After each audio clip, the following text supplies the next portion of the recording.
Hi hello ನಮಸ್ಕಾರ ಎಲ್ರಿಗೂ. ಎಲ್ಲರೂ ಹೇಗಿದ್ದೀರಾ? ಎಲ್ಲರೂ ತುಂಬ ಚೆನ್ನಾಗಿರ್ತೀರ ಅಂತ ಭಾವಿಸ್ತೀನಿ. ಎಲ್ಲರೂ ಚೆನ್ನಾಗಿರಿ. ಇವತ್ತಿನ ವಿಡಿಯೋ ಸಬ್ಬಕ್ಕಿ ಪಾಯಸ ಮಾಡೋದು ಹೇಗೆ ಅಂತ ತೋರಿಸ್ತಾ ಇದ್ದೀನಿ. ಅದಕ್ಕೆ ಬೇಕಾಗಿರೋ ಸಾಮಗ್ರಿಗಳನ್ನ ನೋಡ್ಕೊಳ್ಳೋಣ ಬನ್ನಿ. ಸಕ್ಕರೆ 1 ಕಪ್ಪು, ಅರ್ಧ ಲೀಟ್ರ್ ಹಾಲು, 1 ಕಪ್ ಸಬ್ಬಕ್ಕಿ, ದ್ರಾಕ್ಷಿ, ಗೋಡಂಬಿ, ಒಂದು ಸ್ವಲ್ಪ ತುಪ್ಪ ಬೇಕು. ಸಬ್ಬಕ್ಕಿನ ರಾತ್ರಿಯೇ ನೆನೆಸಿಟ್ಕೊಂಡಿರಬೇಕು. ಆಮೇಲೆ ಸಬ್ಬಕ್ಕಿನ ನೋಡಿ ಬೇಯಿಸ್ಕೊಂಡು ನಾನು ರೆಡಿ ಮಾಡಿ ಇಟ್ಕೊಂಡಿದ್ದೀನಿ. ಈಗ ಹಾಲು ಕಾಯ್ದಿದೆ. ಕಾಯ್ದಿರೋ ಹಾಲಿಗೆ ಆ ಸಬ್ಬಕ್ಕಿನ ಮಿಶ್ರಣ ಮಾಡ್ತಾಯಿದ್ದೀನಿ. ಅದು ಮಿಶ್ರಣ ಮಾಡಿ ಒಂದು ಸ್ವಲ್ಪ ಕುದಿಯೋಕ್ಕೆ ಸ್ಟಾರ್ಟ್ ಆಗಬೇಕು. ಅದು ಕುದೀತಾ ಇದ್ದಂಗೆ ಸಕ್ಕರೆ ಹಾಕ್ಕೊಳ್ಳೋಣ. 1 ಕಪ್ ಸಕ್ಕರೆ ಹಾಕ್ತಾಯಿದ್ದೀನಿ.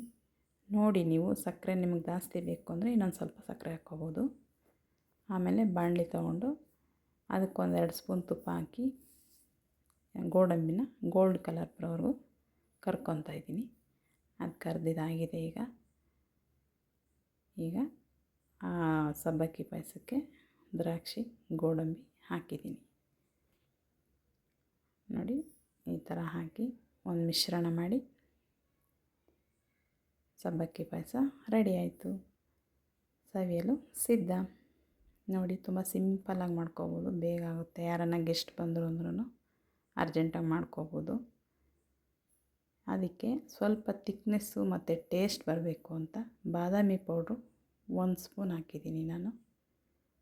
ನೋಡಿ ಈ ಥರ ಗಟ್ಟಿ ಚೆನ್ನಾಗಿ ಬರುತ್ತೆ. ಸ್ವಲ್ಪ ಜೇನುತುಪ್ಪ ಹಾಕ್ಕೊಂಡ್ರು ಚೆನ್ನಾಗಿರುತ್ತೆ. ನನ್ನ ಜೇನುತುಪ್ಪ ಖಾಲಿ ಆಗಿತ್ತು, ಹಾಕಿಲ್ಲ. ಅದು ತಣ್ಣಗಾದಮೇಲೆ ಬಾದಾಮಿ ಪೌಡ್ರ್ ಹಾಕಿ. ನೋಡಿ ಈ ಥರ ತಿಕ್ನೆಸ್ ಬರುತ್ತೆ. ತುಂಬ ಚೆನ್ನಾಗಿರುತ್ತೆ ಟೇಸ್ಟು.